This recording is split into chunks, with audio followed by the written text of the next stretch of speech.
You are now tuned in to the Storm Tracker Podcast. All right, it's the Storm Tracker Podcast. I'm Marcus Benjamin here with Frank Tucker, representing for CanesCounty.com. And we're part of the Rivals Network, bringing you exclusive news for the Miami Hurricanes. And we're officially kind of into the offseason now. So it's all about recruiting and it's all about the transfer portal. This is going to be possibly a record day when it comes to transfers on Monday here when the window officially opens here. Ton of transfers are already on the market. Ton of guys have already transferred from Miami, including names like Keyshawn Smith and Thad Franklin, and a few other guys. So Frank, Miami's got a lot of need in a lot of different positions. What do you think is the most vital position that Miami needs to go after in the transfer portal? I think it's a combination of three, honestly: running back, receiver, and defensive back, cornerback mostly. I think Dante Thornton out of Oregon, probably the top kid in the transfer portal right now, is someone that is probably going to end up at Miami from everything that I'm hearing. Really good player, good size, 6'5", former top prospect coming out of high school, Mario Cristobal recruit. So there's a previous relationship there. Sam McCall is a recent name that jumped in the portal that I think could help Miami out, especially at safety. If they're thinking about transitioning James Williams more and more into a box type role, he's somebody that you could put over the top with Cam Kinchins in two high settings. And there's a relationship there with Cormani McLean. Obviously, they played together at Lake Gibson and were quite the tandem, extremely productive. And Sam McCall for a long time was actually the more feared player. So he's an intriguing player coming out of Florida State.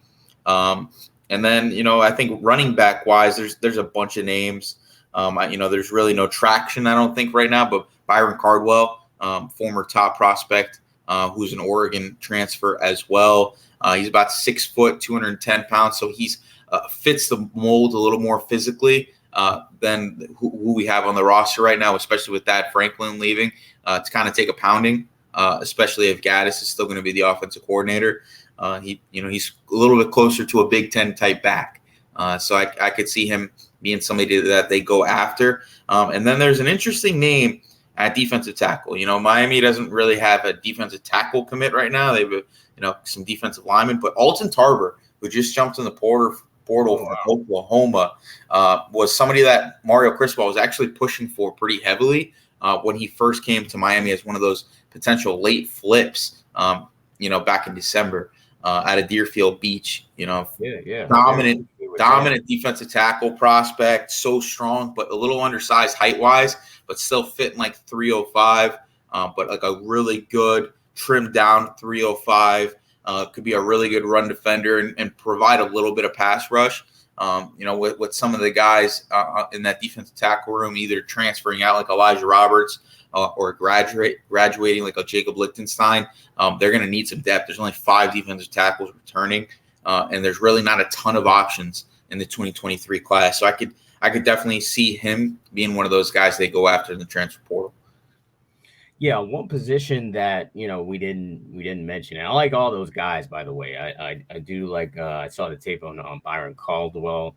I think he is a good fit for Miami at running back. Thornton, I could definitely see as well. That, Mario still is pulling guys from Oregon, and he's still tapping into the West Coast. And what's great about this staff is that they recruit nationally. It's not just South Florida. It's not just Florida. Canes County is pretty much the whole country, that they're trying to recruit. So glad to see that they're recruiting on a national basis, because if you look back at the national championship teams, they're not just all South Florida guys. Most of the guys were from elsewhere. If you look at the 2001 squad, Ed Reed is from Louisiana, Shockey, not from South Florida. Brian McKinney, not from South Florida. Ken Dorsey, California. Right? So, they're gonna have to get guys from other places. in order to really build a championship type of team. And the fact that Cristobal not started, but most recently what was at Oregon seems like it's going to pay dividends in the transfer portal. But speaking of quarterback, it doesn't seem like Miami's going to be tapping into a quarterback for the either the transfer portal or the in recruiting. I mean, they've already confirmed with me that they are not looking for another quarterback for the 2023 class. They're still open to possibly add another guy. Do you think that they should add a quarterback from the transfer portal? We just put an article out on an intriguing option that could potentially end up in Miami. And we've had it up for a little bit now, so we can talk about it a little bit. Nick Vattiato isn't in the transfer portal yet, but he's a guy with 3 years of eligibility. He's with what Mario Cristobal talks about, bringing in competition and wanting certain personalities on this team. I think he fits that mold. He's a guy who, when he came in as a true freshman, helped lead his team to a bowl game victory in the Bahamas Bowl. Right, was pretty productive for a freshman starter. Out of South Florida, he was arguably the top quarterback in South Florida for multiple years, coming out of university school and true prep. There's a relationship there with Brandon Inniss, right? Like, there's a relationship there with Marcus Tate, who's over at Clemson, right?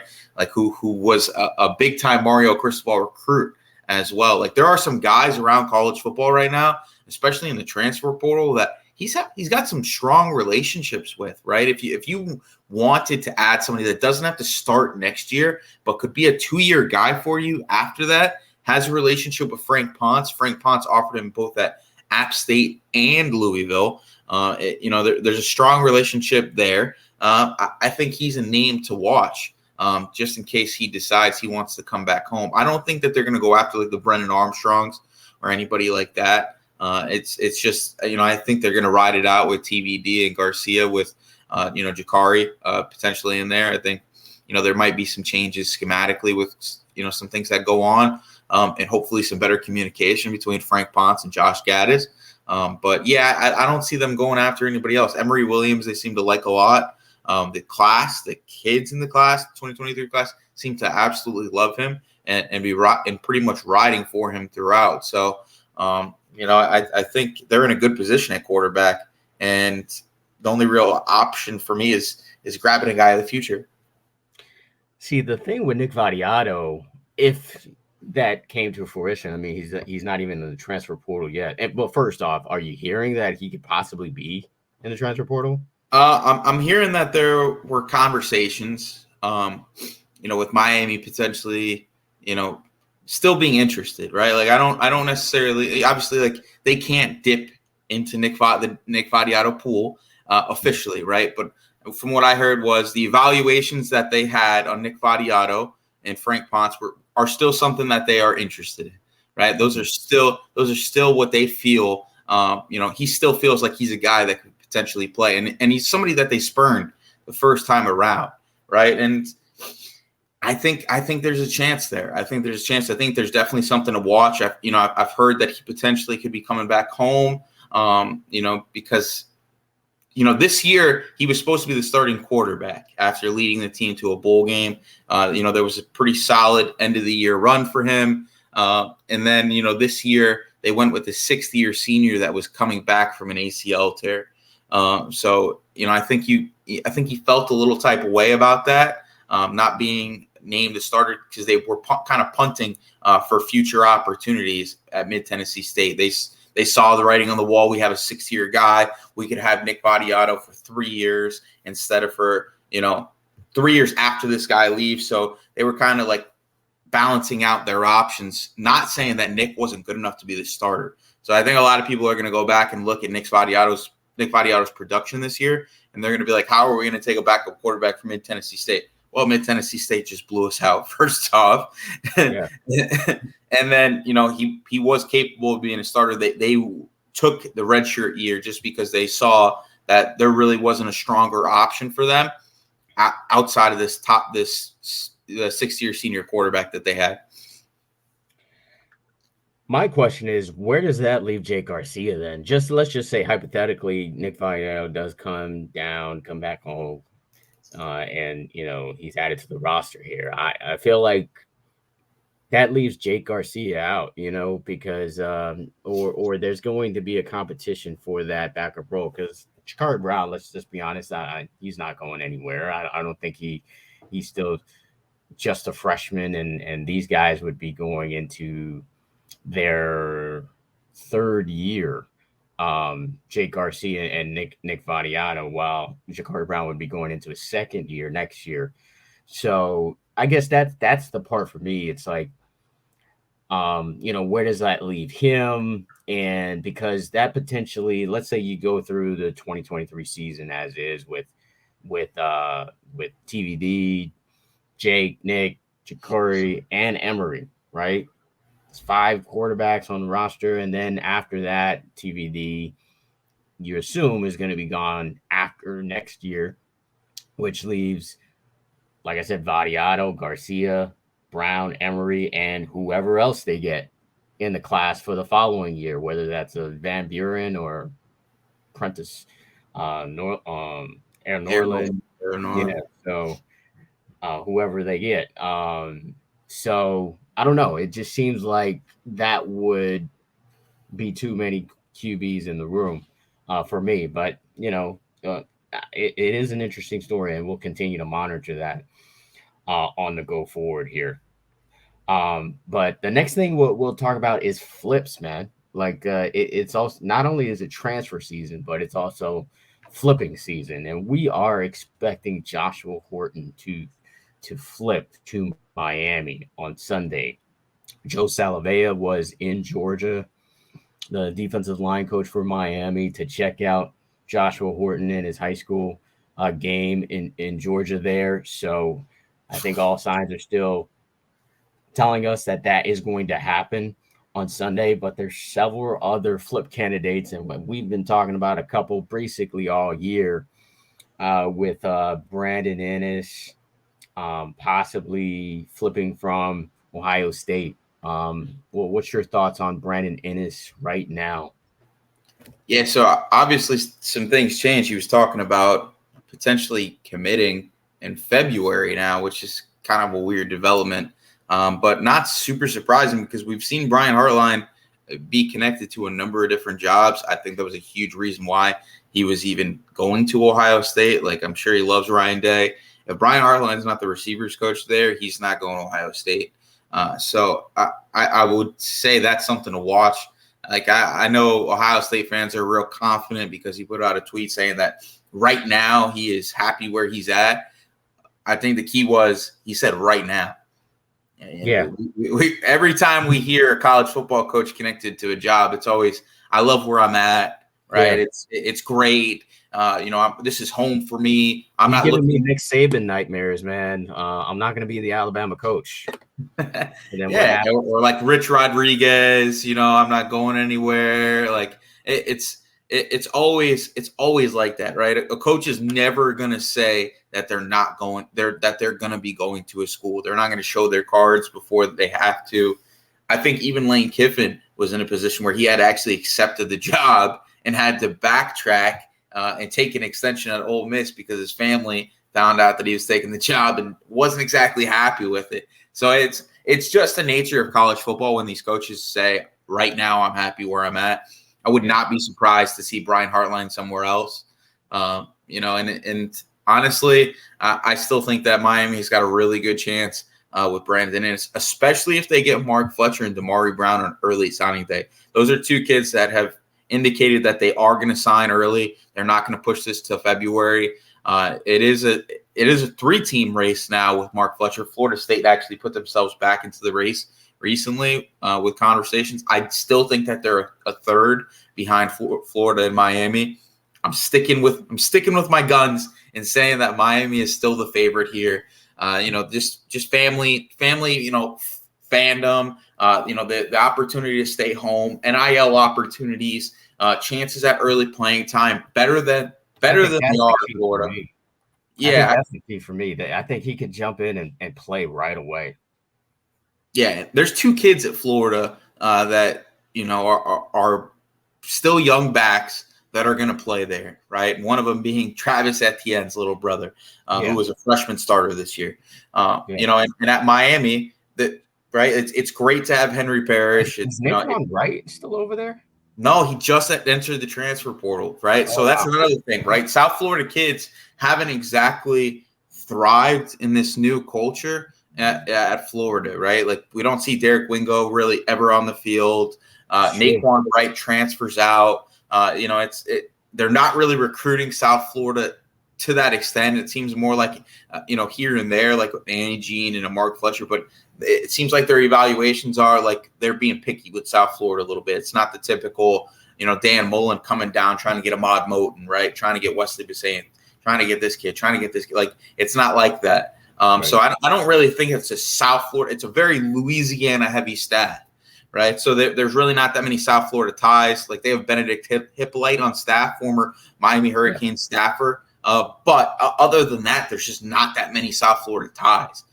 So I could definitely see them still being in the race to the end, but I'm pretty gung-ho about Miami here. I know there was a lot of smoke because of that visit that he took right before he decommitted, and the running backs coach being super heavy on Mark Fletcher, but I think they're more looking at him to fit a role while Miami's looking at him to fit a potential starting position, which is a little bit different. I don't think you can rely on Henry Parrish and Jalen Knighton and those guys to be the bell cow running back at the University of Miami and win championships. Just 5'10", 5'9", 190-pound backs just don't hold up, and we saw them get nicked up all year long. And Trevante Citizen, I know they love him. He's coming off a serious knee injury. We don't really know if he's ever going to be the same.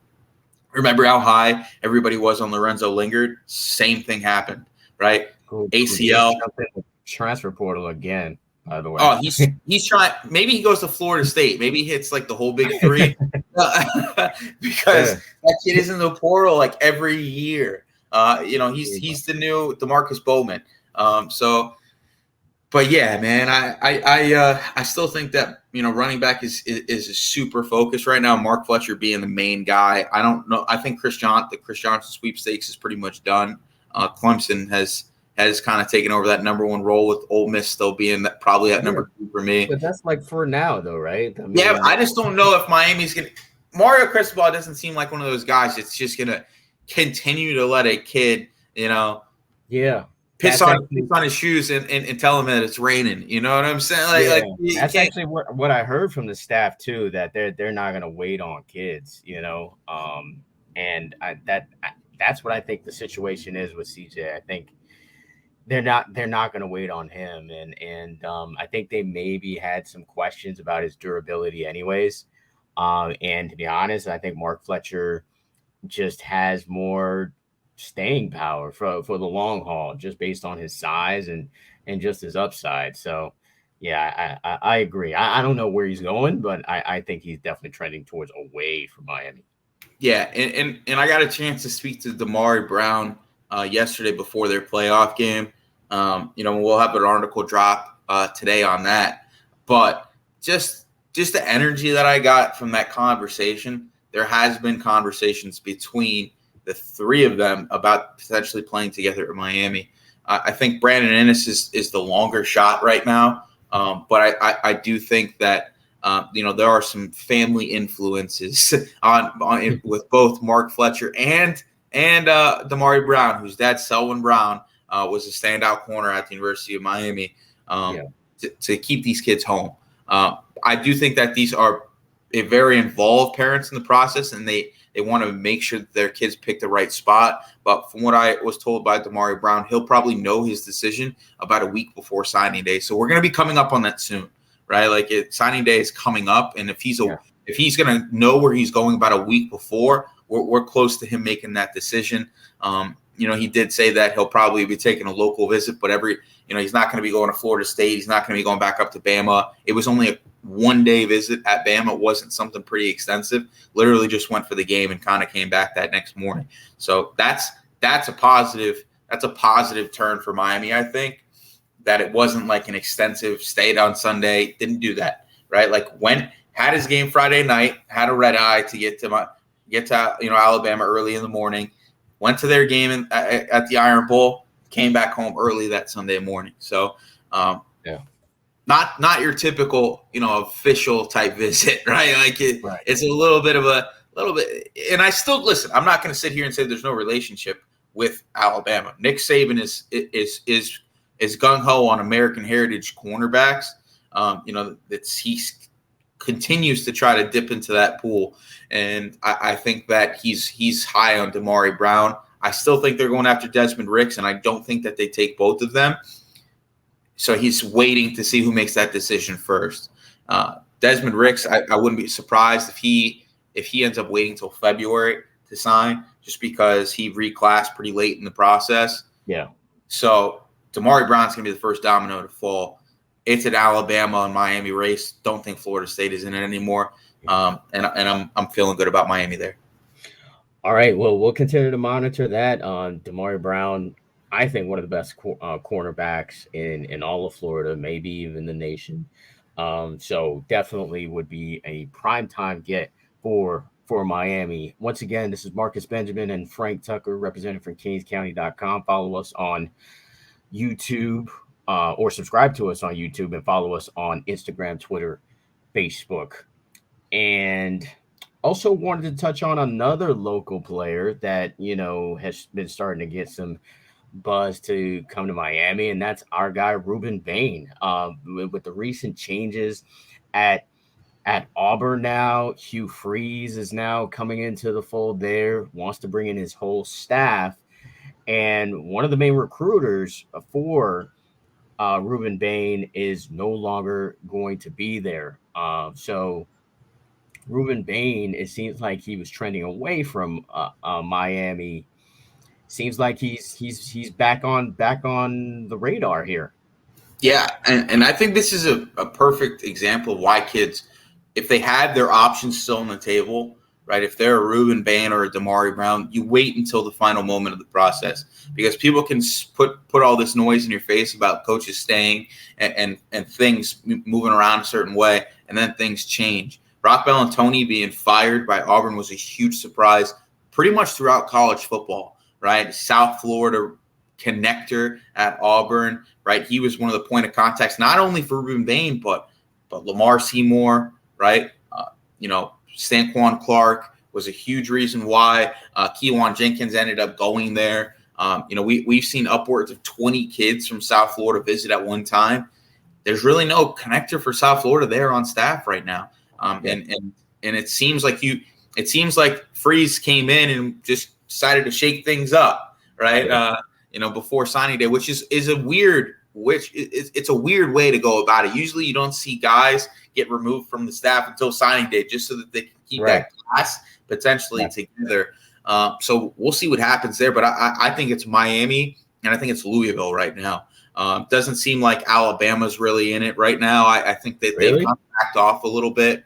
Yeah, I don't necessarily think that it's an Alabama race anymore. I think this is John Herron, the director of recruiting at Louisville, is a major point of contact for Rueben Bain right now. Former South Dade basketball coach that made his way into the college football ranks at Florida State and Florida as the director of recruiting, was a huge point of contact for all the Palmetto kids that ended up going to Florida, and he's dipping back into the Miami pool again. And he's grabbed the likes of Will Fowles, Stanquan Clark, Kateris Hicks, name after name for Louisville out of South Florida this year.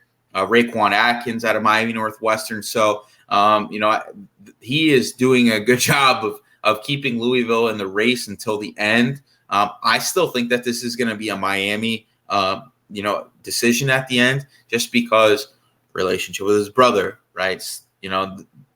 Roland Smith, and any noise about him not being able to come to Miami due to Roland Smith being on staff is, from what I heard, it shouldn't be an issue, right? There's a waiver process if they had to go through that. Usually those are things that are accepted. It's not like the NCAA is not really being stingy right now, especially since they fell back on the rules a little bit of the high school coaches being hired at the next level. Because it used to be that if you got hired within 2 years, before or after a prospect, you couldn't recruit from that school, right? Yeah. So Devin Bush is a perfect example of that. When Michigan poached him from Flanagan and took a bunch of kids from Flanagan in one batch, that means that those kids wouldn't have been able to go to Michigan. Now they've kind of went more lenient on the rules. I do think that there are going to be some complaints from the likes of Florida State and probably Louisville to, conference foes, but I don't think that's going to be a huge issue. Interesting. Definitely want to see Ruben Bain stay home. He's just a great kid overall. And, just to continue the Miami Central pipeline, Miami Central, by the way, will be playing American Heritage in the state championship game, which is going to be quite exciting to see, the likes of Ruben Bain against Mark Fletcher and our guy Kataris Hicks against a guy like Damari Brown. I mean, it's Lamar Seymour, potentially, fighting with Damon Fagan on it's going to be a great matchup just overall. And, also Homestead for the first time making it to the state championship game is going to be quite exciting. I love their quarterback, Josh Townsend. They've got a really good team overall, and I'm glad to see them on the main stage here. And they're going to be facing St. Thomas, who's going to be going for history. Fourth straight championship is what they are striving for. You and I, we were both at the game last night, and we had a chance to talk to some kids. I actually had a chance to talk to 4-star safety Conrad Hussey, committed to Penn State. This is a guy I love as well. I think he's just a really rangy cornerback, defensive back who can also play cornerback if needed. But I like him at the safety position. And he is, like I said, committed to the Nittany Lions. But Miami's still in contact with Hussey. You can see the interview on our YouTube channel at Canes County. And you left the option open that, it could be a possibility. He remains locked in with Penn State for now, but, a lot can change in a couple of weeks. He said it was basically daily contact that he was getting from the Hurricane staff. And it is a position of need. You only have one safety locked in for the 2023 class in Caleb Spencer. So the possibility for Hussey could happen. What are you hearing about him and just the possibility of him joining the class? What that effect would be? Yeah, from everything I'm hearing, I would not be surprised to hear him open it up from Penn State. A lot of the top teams around the country have been reaching out to Conrad Hussey. It's been more lack of reciprocation from his side of things, and not for lack of interest from especially Miami, who's been trying to push and get into this race for a while now, even before the season. And I personally think he's going to end up being a cornerback at the next level. Just freaky athletic traits, right? Sub 1,100-meter times, right? Plus 40-inch vertical. He's got elite traits, and I don't think that Miami has that wealth of talent at cornerback right now. I do think that they have enough guys at safety, and I think that Robert Stafford could even be somebody with his size and his frame to be able to get bigger. And with Cormani McLean and Damari Brown potentially ending up in the class, that he could end up being a guy who transitions to safety. I would not be surprised to see that happen. But Conrad Hussey, freak athlete. I think that he could even play like a role like a bigger Torrey Couch, right, inside the slot, who can help out at safety needed to. A really versatile chess piece on the defensive in the defensive backfield. And I think that Miami loves him. I think the evaluations, especially with his athletic traits, his pedigree coming from St. Thomas Aquinas. And what people don't really know is he's only played defense for, a couple of years now. He's a transition running back receiver that, kind of just stepped up last year to make that move to defensive back. So he's still learning the position, super raw, and we still see high level production and highlight plays on a constant basis from a kid like that. And the tandem of him and King Mack is just incredible. You and I love both of those kids at St. Thomas Aquinas, so to be able to grab at least one of them would be a huge thing for Miami, especially to get into St. Thomas Aquinas, a school that they're not constantly getting guys from. I think if you keep building that pipeline with Mario Cristobal, any prospect that you want out of there, you'll probably be able to get. Yeah, absolutely. King Mack did have also a great game last night. Had a pick six and a kickoff return for a touchdown. King is just, he's been doing this for a while now, and it's a shame that Miami is not in the race for him. I did a chance to speak to him last night, and Miami's pretty much not a school he's considering. He's also, of course, committed to Penn State along with his buddy Conrad. But a couple of schools are reaching out to him, trying to flip him as well. Michigan State, for one, but Miami seems to be out of that race. But Miami is in the race for a linebacker that's committing today, which is Marcellus Pulliam.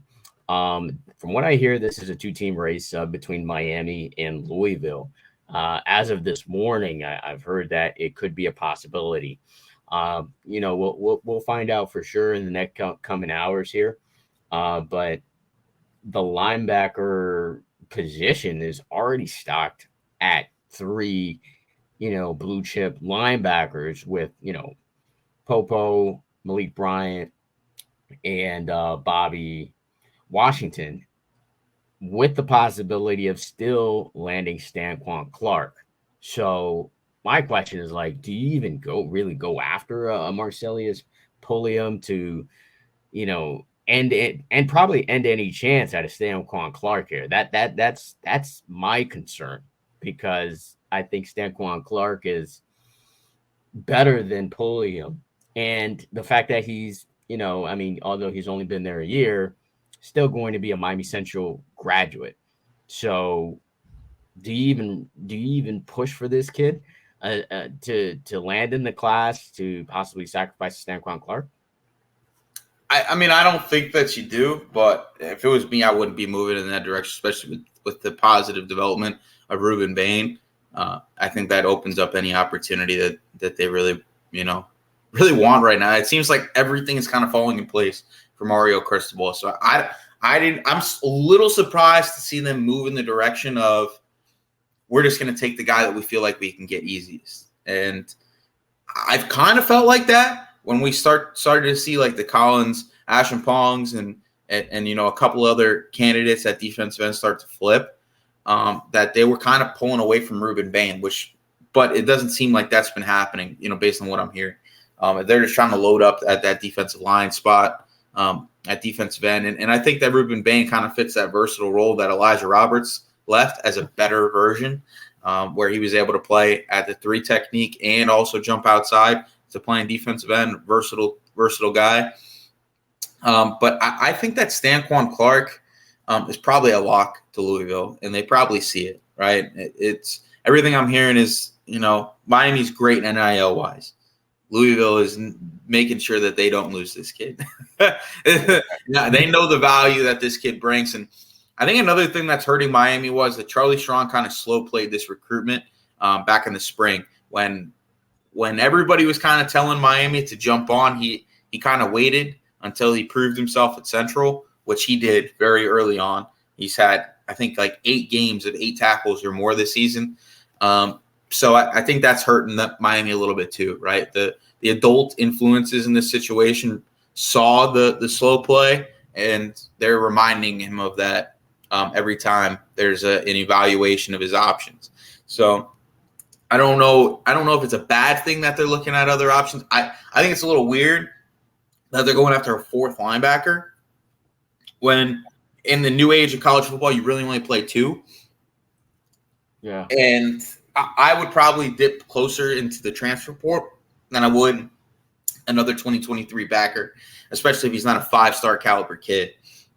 If it was Anthony Hill, I would probably be a little bit more likely to try to jump on that as a a high level blue chip prospect. But nothing against Marcellus, but I think it's a little weird. And I wouldn't be surprised if he ends up at Louisville, honestly. Yeah, I wouldn't be surprised as well. I would actually be very surprised if Miami does take him as well. But we'll see. Stranger things have happened. But we are expecting more players to transfer out of Miami. Including at the linebacker position. Keontre Smith has been rumored to transfer out, as well as Avery Huff as well. So maybe they're just looking to stack some depth, just in case of injury, which I can see definitely see that happening. Were there any other flip candidates that we kind of wanted to touch on here? I don't think that there's anything like immediate that is going to be happening as of like this week. There are some guys that we're going to be watching. It's there is Eno Etta is a player I kind of wanted to talk about because you mentioned Collins Ashampong, who just flipped from Michigan, also is committed to Michigan, another defensive end. That's a guy to kind of keep an eye on. And then another guy is Jermaine Matthews, Ohio State defensive back, is another guy to really keep an eye on here, to flip from an Ohio State. Those are two guys that I hear Miami is really high on. And I wouldn't be surprised if those two guys ended up in the class, especially Jermaine Matthews.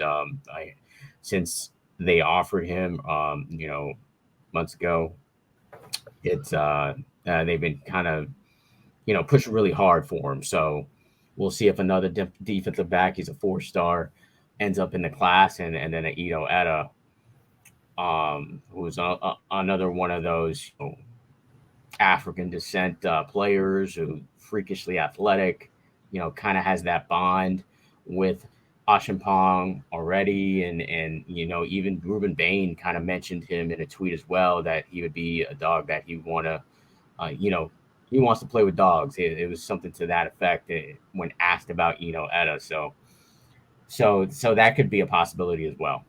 Yeah, I think the intriguing thing about Etta is he seems to be connected with Samson Okunlola and Collins Ashampong, right? And it seems like Miami's kind of going after that circle of kids, which is a positive development, right? You want to get high potential players. Not everybody is a kid that's going to play right away.